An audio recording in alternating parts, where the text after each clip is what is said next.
আসসালামু আলাইকুম। আজকে 20 নভেম্বর আর আজকে আমরা জানবো সৌদি আরব সম্পর্কে। সৌদি আরবের রাজধানী হলো রিয়াদ। তাছাড়াও অন্যান্য বড় শহর রয়েছে, যার মধ্যে মক্কা, মদিনা, তায়েফ, জেদ্দা এগুলো সৌদি আরবের সবচেয়ে বড় শহর।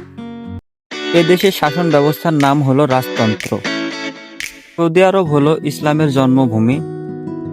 মক্কা শহরে অবস্থিত পবিত্র কাবা শরীফ এবং মদিনায় অবস্থিত হযরত মুহাম্মদ সাল্লাল্লাহু আলাইহি ওয়াসাল্লামের মসজিদে নববী। আরবের রাষ্ট্রভাষা হলো আরবি। আরবের মুদ্রার নাম হলো সৌদি রিয়াল। আরবের জনসংখ্যা প্রায় 35 থেকে 36 মিলিয়ন, তবে লক্ষ লক্ষ বাংলাদেশি সৌদি আরবে চাকরি এবং ব্যবসা করে থাকেন। এর প্রধান আয়ের উৎস হলো তেল এবং গ্যাস। তবে আইন সবচেয়ে কঠিনভাবে মানা হয়। ইসলামী সংস্কৃতি খুব দৃঢ়ভাবে মানা হয়।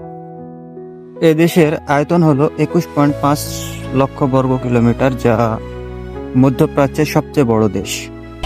তো সবাই ভালো থাকবেন। আসসালামু আলাইকুম।